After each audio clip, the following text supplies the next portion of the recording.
Welcome to our podcast, Doing It Right. This podcast reveals authentic stories from successful leaders doing it right. It's about their journey to become a leader, their choices, motivations, and lessons. In essence, how they built successful personal brands. Your host is Valerie Sokolowski, author of 8 leadership books and nationally known as an authority on executive presence and personal branding. Let's get started. Here's Valerie. You know, some people have a great vision for change, and other people are better at execution. I have a guest today that is absolutely great at both. I want to tell you about a man who has had a very successful career at Goldman Sachs for 20 years as a partner and global co-head of their real estate private equity investment area. Todd Williams turned all of this and all of his talents toward focusing on public education. And as the founding chairman, CEO, and president of the Commit Partnership, in just 6 short years, Todd has led this organization to be the nation's largest collective impact organization with over 200 institutions that have educated nearing 800,000 students. So let me welcome and hear all about this from Todd Williams. Thank you, Todd, for being on the show. Glad to be here. I was trying to wrap my head around all the things that Commit Partnership is about, and I'd like you just to simplify. Okay. What is it? So the partnership is an organization of all the entities that you mentioned, so school districts, college, universities, nonprofits, foundation, business leaders, who all have a vested stake in what's happening with our education pipeline. Mm-hmm. We bring all the leaders together and we present data. What's happening? What are the outcomes from a child's journey from the day they're born all the way to getting some type of education beyond high school? Could be a 2-year degree, mm-hmm. a 4-year degree, a technical certificate. And trying to figure out where the biggest leaks, if you will, in our education pipeline, and what actions we all should take collectively together, working with each other more closely and not be siloed, and what funding streams, public and private, should we change to try and attack those leaks, so that ultimately our true north goal of the partnership is that every kid in our region is graduating with some type of living wage credential that allows them to have success in their career. That's really the kind of the big picture goal. So instead of, as you said, silos, trying to figure all this out, where does the data come from? So it's amazing. There's a tremendous amount of data already out there that's publicly available. It's hard to access, but it's there if you know how to get it. And what we've tried to do is democratize, if you will, that data. And then there's other data that we're able to get from all different types of sources, including from the schools and from the universities as well. But then what the key thing isn't about the data, it's actually making it simple to understand and providing insights from what is the data telling us. Mm-hmm. So, for example, if we know that in our region only 4 in 10 third graders, which is kind of a key benchmark for kids, meet the state standard in third grade reading, mm-hmm. and that subsequent achievement never really gets above third grade reading, that tells us that we got to be very intentional about this whole 0 to 8 space mm-hmm. of ages. And so how do we make sure that what are the things that are keeping kids from meeting that standard, and what should we be doing, whether it's significantly increasing the number of kids who enroll in pre-K, making sure that our teachers are well trained in how to teach literacy, all those sorts of things. What can we collectively change our behavior or change funding to make that happen? So Todd, what are the main issues with education? I think I shared with you that I've been on education committees, and we've heard all over the nation, we need better education, better education, better education. Right. What are the issues? Well, I think the issues are a few things. I think that we have become very what I would call bubbleized, if you will. There are some certain people who are either in the private schools or they're in homeschool or they're in charter schools, but trying to figure out how collectively we're all doing and understanding what's going on within our region versus just what's happening within our local school. Secondly, just trying to bring real clarity about what our outcomes are across the region. But the challenges, I think, are really, if I had to say, nail it down to three things, are this. One, we need to make sure every child is ready when they come to school.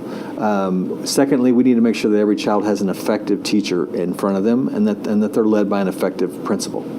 And then the third is every child needs to believe that some type of education beyond high school is not only expected, but it's also affordable and it's supported by the system. If we could get those three things right with high fidelity, I think we would transform this city.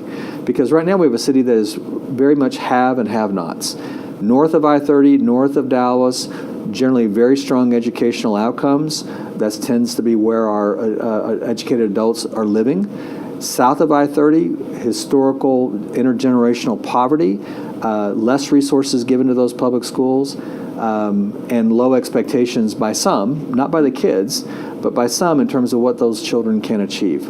And as I like to say, talent is distributed equally, but opportunity is not. And we have got to figure out a way how to be smart and not just throwing money at a problem, but also making sure that every kid has the equal opportunity to access a quality education. You know, to think that you've done this in 6 years and are the largest. You said to me earlier that there are some other partnership type best practices in the country, but in 6 years, you're the largest. So how, Todd, is a leader, all the years that you've been a leader, have you inspired getting nonprofits, like you said, nonprofit people, business people, the school district people, volunteer people, just people with passion? How did you get them so involved in this to be as large as it is? I'd say this. I think everybody fundamentally understands the importance of education. That's not the hard sell. Okay. What's convincing is having a set of strategies that people can believe in and that you can show results from those strategies that they're willing to put more capital behind. We are really blessed here in Dallas by a couple of things. There's a lot of human talent in this region that if inspired by a vision and inspired by a mission, will join. Secondly, we're a very philanthropic community. So, you know, our budget our first year was less than $1 million. This year, it's almost $9 million. Wow. And the reason we've been able to get to that level is because we've had some early wins, some good results. We've built trust, and I always say that you build trust.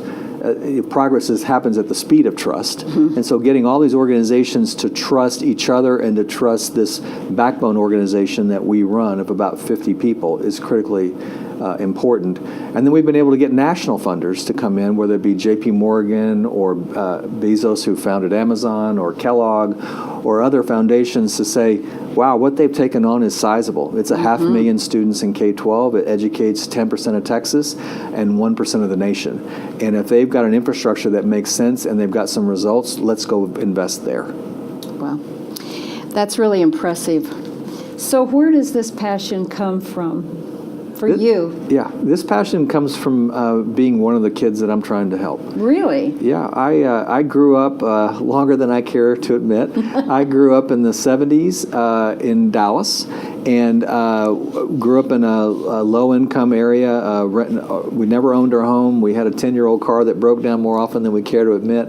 And my parents told me, you need to go to college. We're going to need to figure out whether scholarships or loans, how to do it. But I was able to go to good public schools in Dallas. I was able to go to college on a Pell Grant.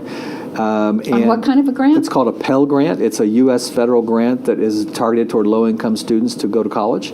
And then I just found some amazing mentors in my life who really told me about doors that I could open when I had no idea there was even a door there, and had more success than I frankly deserve, but got to the point in my life where I said there needs to be something more than this. And I just can't take advantage of the ladder to American opportunity and the American dream and then watch that ladder be pulled up behind me and not say anything or not do something about it. And that's kind of what drives my wife and I every day in this work. Tell us about Abby, your wife, and how she got involved in this passion too. Sure. So Abby and I have been married now for 16 years.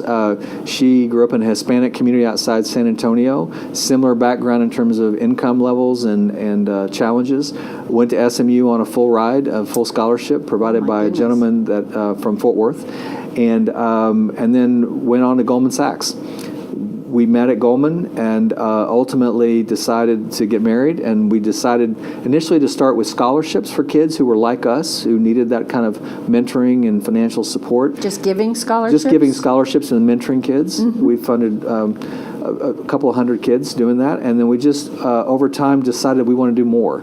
And so she runs a large nonprofit in North Dallas that supports DISD schools, about 24 of them. And she's brought together with those 24 schools all the high-end, high-performing private schools, St. Mark's, Hockaday, Jesuit, Ursuline, et cetera, to bring in partnerships. So their students are helping tutor kids in the elementary schools that Abby supports.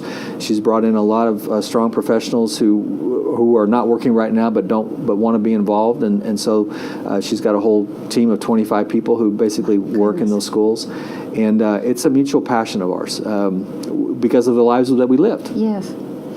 You know what's so great about that, Todd, is to hear from authentic leaders, which is what all this is about, who have stayed grounded, if you will, in being real. And so how have you stayed grounded? I mean, you've had a stellar success record. But through the years, from my experience, I see some leaders that sort of go by the wayside and try to be somebody they're not, maybe, or forget where they came from. What has kept you grounded? I think just trying to remember where I grew up and how lucky I've been in my life. Because there are many kids who grew up at the same exact time in Dallas. They just happen to live in a different part of the city, and they didn't have the same advantages that I did in all sorts of ways. And if you just remember how blessed you are, and equally important, my wife is a fairly spiritual woman, and so we always talk about to whom much is given, much is expected, which is a quote from Matthew in the Bible, and that's kind of how we operate in our lives, and I think frankly, I have younger children, and so it's also important to me to be the kind of role model for them that I would want anybody to be for me and others. And so for them to see that even when you've had some success, it's important for you to not just hoard that success, but also to share that success and to also use whatever talents that God gave you to basically try and make a difference in your community. Because I know the city of Dallas that I want my kids and my grandkids to grow up in. Right. And if I can impact that, and I'm blessed to be able to do that, then that's what I'm going to do. Boy, we could just clone you. There's a lot of people like me out there. There really are. And there's a growing army of people who want to give and want to invest and want to join in this effort. And this is not just me alone by any stretch of the imagination. It's been fun. It's been fun. Well, that's the main thing. Yeah. If it weren't fun, it wouldn't be as the success that it is. All right, so talking about fun, what do you like to do for fun when you're not doing all the things that you're doing? I love to play tennis. Do you? I like to play golf. I like to read. I'm a big Mavericks fan. I've had seats for a long time, so I go to Maverick games. I played basketball in college up at Austin College, and so I'll go shoot with my kids. But nothing really fancy. I don't climb mountains or do some of those things, but I need to try. In fact, I need to work out more, and I'd like to try and work out more. Don't climb up a mountain. I won't. Stay grounded. Yeah. Should we say? I agree. What does Abby like to do with you? Abby's a big runner. She probably runs 4 to 6 miles every day. I mean, she's a big runner, and then I just think sometimes it's just relaxing.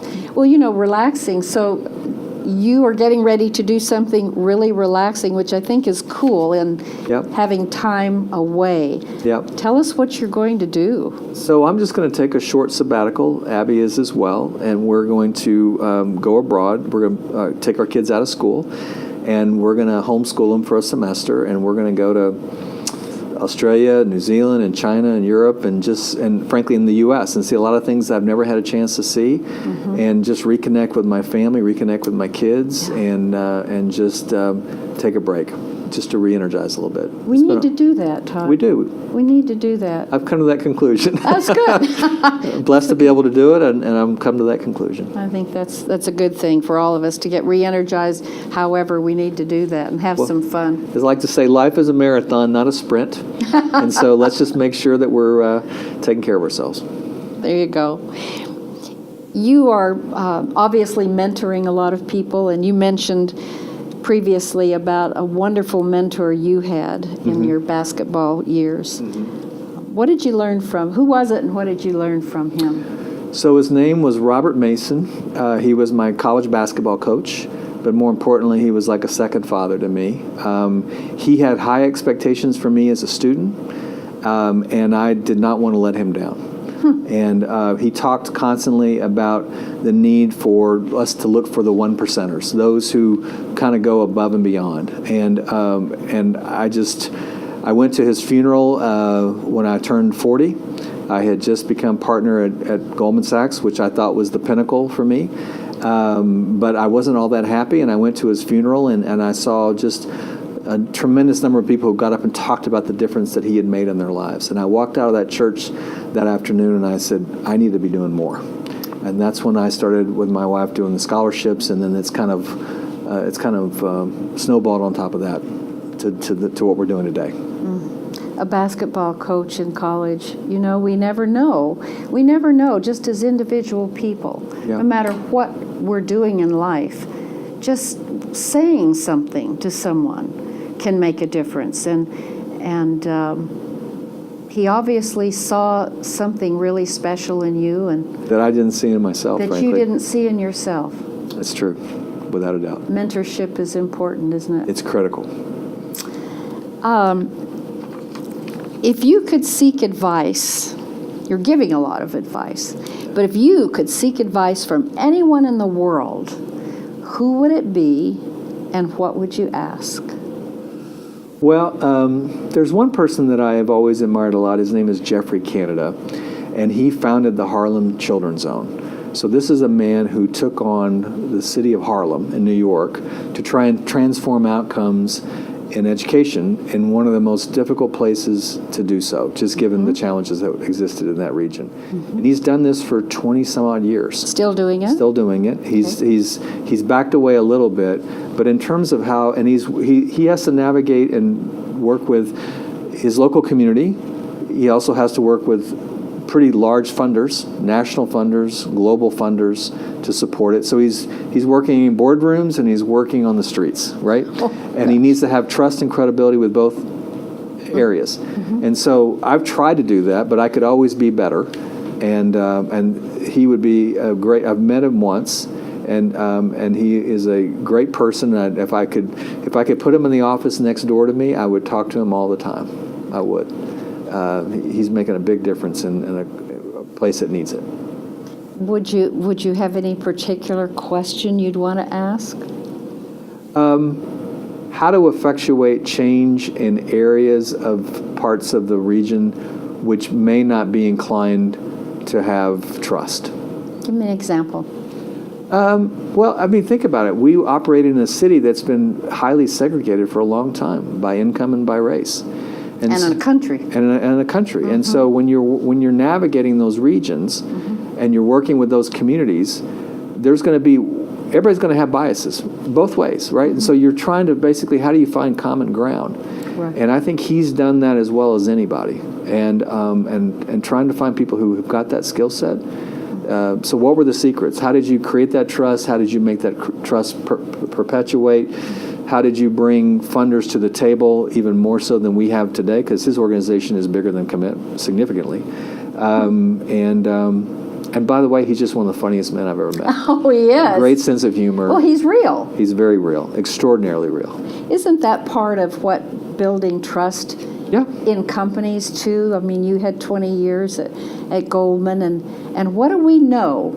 I can tell you from doing leadership programs in companies, the number one issue is trust. Why is that so hard?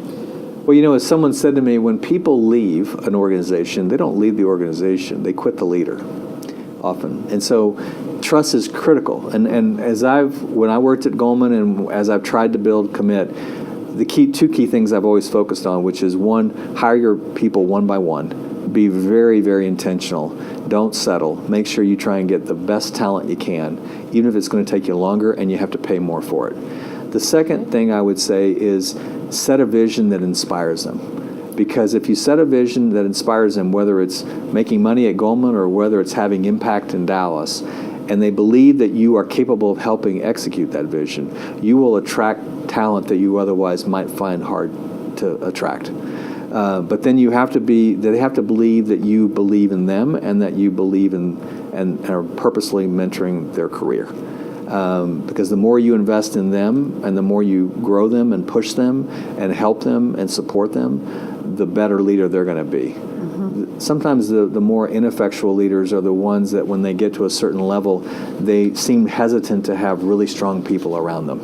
Because it sets them apart. I think that if I could be in an organization where everybody that I worked with was as talented or more talented than me, then I've had success. Because this challenges that we're trying to take on education, they are huge. And there's no way we're going to have success unless we've got the best and the brightest people who are mission-oriented doing this work. Those are wonderful things to share, Todd. This trust and starting at the top and keeping people inspired is extremely important. But in a large organization, let's just take Goldman or any large organization, how is that possible with so many people? Well, I think you've got to stay grounded in some core values. Okay. And you've got to behave regardless of whether you're a group of 50 people or 50,000. Whatever actions leadership take need to mirror those values every day. There you go. And sometimes that's going to cause some tough decisions to be made. But if you stick to the values and you recruit on those values, you'll retain on those values. And that's kind of how I think about this work. Well, you just said something really key, which is hire someone that has the values. And be explicit about what they are. And be explicit, that's right. The other thing that comes to mind, Todd, is in all of this work that you're trying to are doing with the students, you mentioned that it's sometimes difficult to make sure that they're ready to go to school and that they stay inspired to stay in school. Right. And that leads me to the word self-confidence. You gained that strong self-confidence somewhere along the line. And where did it start with you to really own who you are and, sit up straight and walk in with confidence? Because I just find that in today's world, one of the things I'm often asked to do is help someone gain more self-confidence. We all have those times when we lack it or when we fall on our tush and go, Right. but where did that confidence come from? It took longer for me than it probably should have because I didn't start with a lot. And I think obviously success helps. And finding mentors who can remind you when you need reminding that, by the way, you can do this. And let me tell you why I think you can do it. Because I'll compare you, this is a mentor speaking to me, let me tell you about other people that I work with and why I think that you're capable of doing this. But there were times when I went to interview at Goldman Sachs, I thought for sure that someone was going to tap me on the shoulder and say, "I'm sorry, Mr. Williams, there's been a mistake." Because my first time ever to New York City was a second round interview at Goldman, and I felt like a giant fish out of water. I mean, I just was. Did you really? I was so intimidated by that place. And even when I got the job and I was there for 2 or 3 years, I still wasn't sure whether or not I was what Goldman Sachs needed. But if I just kept my head down and just kept trying to do the best I could, then ultimately, you just gain that confidence. But even in today's world, when I go in and talk to a national funder, I've still got butterflies in my stomach. I'm so glad you said that. Yeah, absolutely. Absolutely. That just makes it even more real. It does. We all have those times. We do. Yeah. Yep. That's great. In terms of leaving us with 3 or 4 points, I think, to have listeners remember from all that experience that you've had, what would you say to someone sitting here with us? Remember this. What would you say? Well, I think probably the most important thing I would say is there's more to life than success, that you have to have significance. I think you will feel, at least I'll speak for me, I feel so much better when I feel like whatever skill sets I've got is actually helping others and making a difference in some small way. That's really important. There's a lot of people who have great success, but then they don't know what to do with it, right? Other than just continue to build upon it. Yes. But if you're just focusing on your island and not focusing on the greater sea that you're in, I think you're missing out on some great opportunities. I think, secondly, I'd say make sure that you understand that whatever success you've had in your life, there are lots of other kids and people in this world that are capable of that success if given the opportunity. If given the opportunity. And the opportunity and the way you can affect that is so many different ways, whether it's volunteering in a school or mentoring or financially contributing or voting for resources or for whoever your local school board member. I mean, there's so many different ways that you can contribute. But if you're not engaged, I think you're missing out in a big way. And then I would say, I would really encourage people to mentor others and to actively seek out people to mentor because it made such a big difference in my life. And it's one of these things where you throw a rock in the lake and then the ripples just go on and on and on and on. And you don't really have a sense for what your contribution. The people who mentored me, if they understood, some know and some don't because we've fallen out of touch at that time. But just those words of a teacher that said to me in 10th grade or a counselor in 12th grade. I mean, I don't know where they are today, but I know the impact that their words had on me. It's interesting. I mentioned to you that I'll run and meet lots of people and I'll know their names, and I'm terrible with names.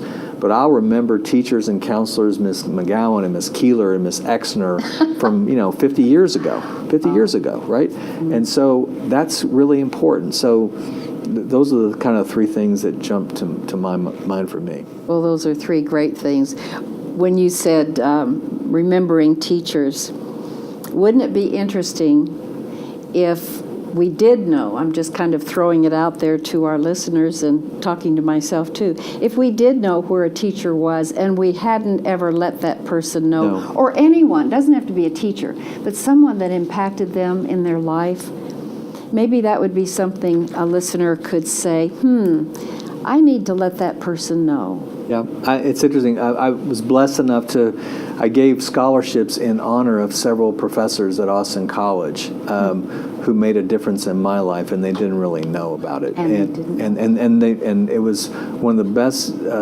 times of my life to be able to sit down with them. I wrote them letters exactly why I was given this scholarship and the things that they said to me, 20 years ago, 25 years ago, and I was glad I was able to do that. And what was the response? Tears, from both of us, frankly, from both of us. That's pretty from awesome. Both of us. Todd, I just have to shake your hand and say it's been really special to have you. Thank you for having me. You've left us with a lot of things, and I know the work is going to continue to bless a lot of people, and you're making a difference in education. We all need that. So until next time when we have another guest who will share some wonderful wisdom and stories, tune in, stay authentic, be real, and let me know if there's anything at all I can do in your path for careers. Email me questions you might have at Valerie@valerieandcompany.com, and we'll see you next time. Thanks for listening. To receive Valerie's voice, free monthly leadership tips, and to learn more about her leadership programs and coaching, visit her website, valerieandcompany.com. Next week, we'll be here again to inspire, engage, and equip you with teachable points of view from successful leaders who have been doing it right. Until then, lead authentically.